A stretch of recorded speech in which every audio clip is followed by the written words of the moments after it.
Hey, what's going on? It's Matt here. It's been a long time since I made a video, but I think this one's going to be a good one.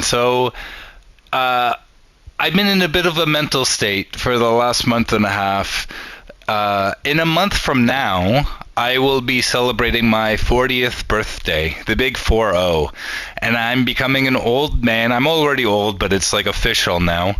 And it had me questioning things, like especially leading up to the New Year's and stuff. Um, am I wasting my time, playing these video games? Is there not something better I could be doing? Is there not some better skill I could be improving? Shouldn't I just like get better at my job? And like all of these kinds of questions, right? And I spent a good couple weeks really thinking about it and weighing down my different options and talking to different people and going for walks and writing things down and thinking about it. And I came out with it at the end of the day that I love video games, and especially fighting games, more than any other genre by a long shot. And I want to state why. But first of all, I want to talk about the stigma of being a grown ass man playing video games, right? And it's really because of that stigma where I question myself in the first place. Like, shouldn't I be doing something better with my time? I'm old now, right? Like, why am I still playing video games?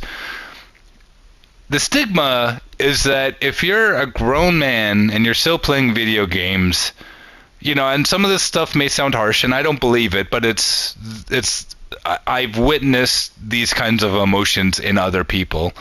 People will think you're a child, you haven't grown up, maybe you're lazy, maybe you're not dedicated at your other job, maybe you don't care about your family, things like that. All you want to do is play games and not grow up and stuff like that. Like, there's this big fucking stigma about video games, and it drives me crazy, right?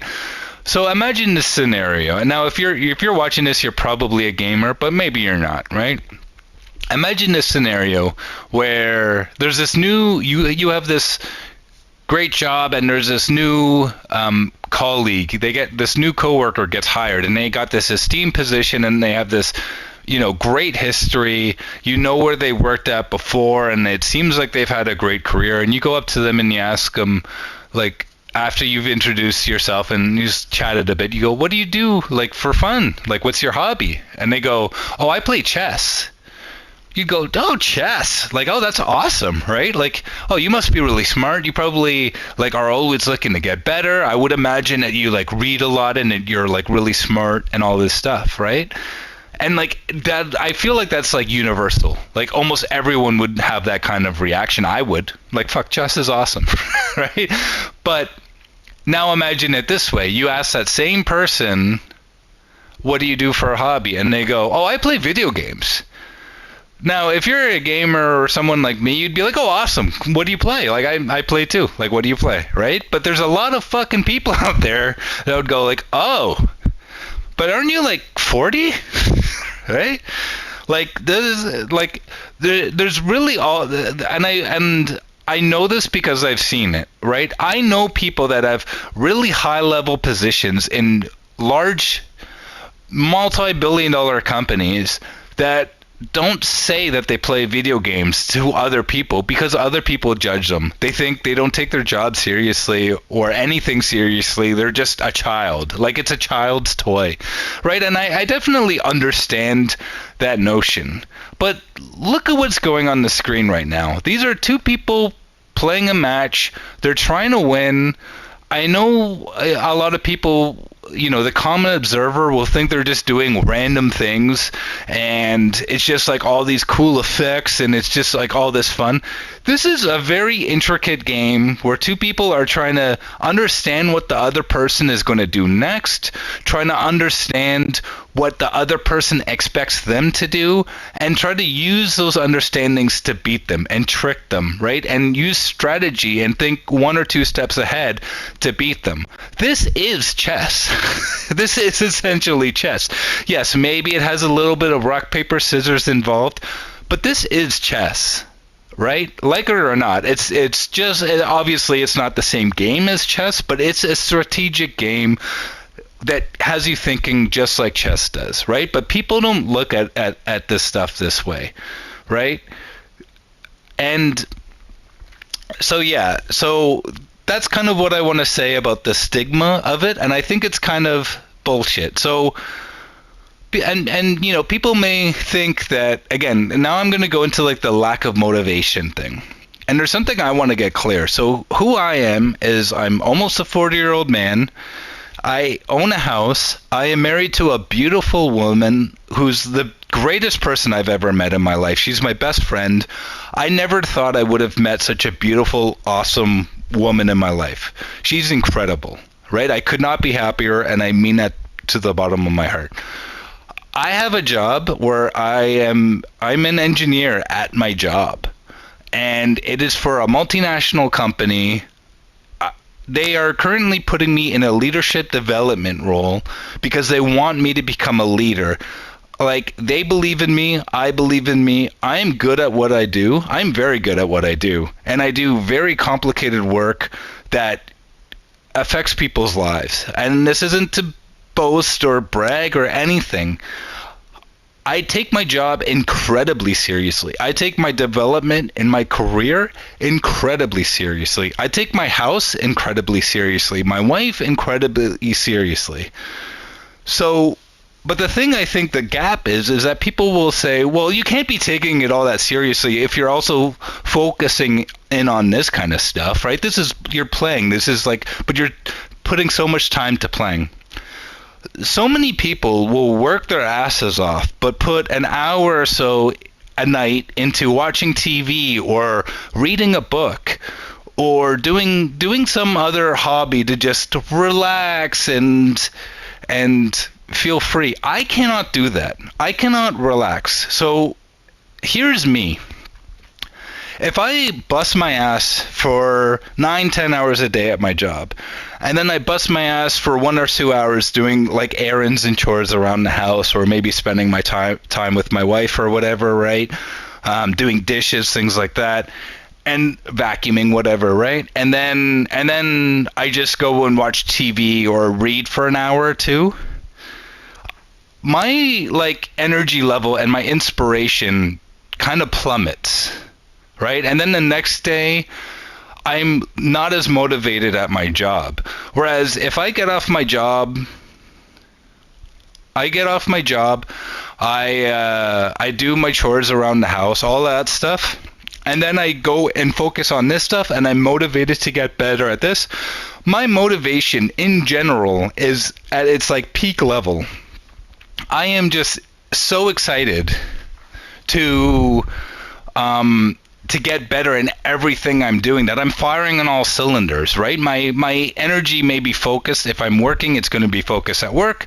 If I'm doing stuff around the house, I'm going to be focused on doing that well. Like, even when I vacuum every week. But every week, I question, is this maybe the best plug to be using? If I walked around this way instead of this way, would I save time? Would I, be more efficient? I'm constantly looking to improve, right?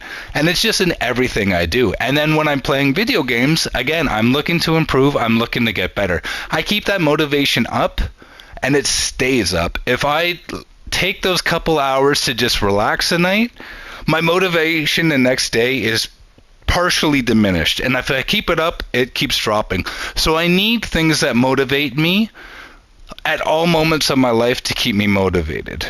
And that's just me. And personally speaking, I can't work, and I don't think anyone should work 14 hours a day every day, right? I easily could, but I do need time, and it's not just because I need to play games. I just need time away from it so I can come back refreshed the next day, right? But I keep that motivation level up high, and that's why I play these games, or I do other hobbies, right? And again, I was thinking about things like, well, could I be spending that time doing other things instead? And yeah, like right now I'm looking at an upright bass that I have in my corner. I was learning how to play walking bass lines on it so I could improvise to jazz songs. There's a bow. I've been learning how to use that so that I can maybe play Bach, like solo cello pieces, right? That stuff's all fine and dandy. And I was, and it got me thinking though, like, would that be a better way to spend my time? And I decided not really, because if I can learn how to play Bach pieces, but I never take the instrument out of my house, I never play for anybody else, I never compose or do anything that enriches anybody's lives but my own, then it doesn't really matter how I spend those 2 hours. Now, when I play fighting games, how am I spending that time? Right? Yes, I'm going online and I'm playing against other people, most of which are strangers, but I'm putting up a challenge for them so that they get better. And they're putting up a challenge for me so that I get better. I've also met incredible people in the fighting game community. I have two friends who, they're online friends, which I know to some people are think whatever, but we send each other dozens of messages throughout the day, sometimes talking about these games, sometimes talking about real shit that's going on in our lives, right? We just don't hang out in person because we live far away. But whenever we play these games, we're voice chatting with each other, we're shooting the shit. If we live close, we'd be hanging out with each other every week. That's without a shadow of doubt. When Street Fighter 6 came out, I wanted to find an offline local that I could play in my neighborhood. Someone who lives, 20 minutes or so away from me saw that, and they were like, I don't know of a place, but you can come over to my place. And, I decided, well, that may sound sketchy, but I'm 39 years old. I can take care of myself, right? And I go and I meet, and it's another 39-year-old dude with kind of a similar kind of position, very high-level management role at his company, which is like a big corporation, a really well-respected job and firm he works for. He has a wife, kids. You would not, according to the stigma, you would not think he was some dude playing video games, right? But he is, and he's successful, right? And he's very much like me. The amount of bonding we have done in these last few months has been incredible. Like, I feel like, we are so much alike, but every couple of weeks we get together, hang out on one of our couches, and we play these games and just have a fucking fun time, right? And my 40th birthday is in a month away or so. I don't know if we're doing any kind of a birthday party, but if we do, he's absolutely invited. I may just do a family get-together and invite him over, like, for Tekken or something like that afterwards. I'm not sure yet, but, like, this guy has become a really good friend of mine, right? I know another guy who's a content creator for another genre of video games. I'm not going to mention him because, I don't know, he may, for some reason, not want me to mention it. So I'll just say like that. I won't mention his name. But anyways, he's been sending me videos. So happy to see his progress in fighting games. Right, and I'm happy to see his progress. He sent me a video a couple of weeks ago of him doing a combo, a very difficult to do combo, I might add, in a game that he's learning. And he was so happy to get it off and be able to do it. And I was so happy for him, right? Like, he keeps sending me these videos. He's so happy, and I'm so excited to see his progress and answer his questions. And eventually we're going to play games together and have a fucking great time as well. We're constantly sending video messages to each other back and forth, recording ourselves. And the fighting games are just awesome, right? There's a great community. Everyone, obviously there's a few bad apples. There's a few bad apples everywhere. I have a few in my fridge. But everyone in the fighting game community I've met has been fucking incredible, right? It's all just a bunch of people who love this genre and just want to play and get better and meet some friends and meet some people and have some good competition and get better. Get better at the game, feel better about themselves, and just do good, right? And why would I leave this community? I've met amazing people here, and I continue to meet great people and give people advice and make them stronger so that we can play and have better matches and then push me to get better. And then we're all just pushing each other, and it's all family and it's all love, right? So, yeah, I'm going to be 40 years old in a month. Am I still going to be playing fighting games? You're damn right, and I wouldn't want it any other way. So that's it for me. Thanks for listening if you made it this far. Have a good one.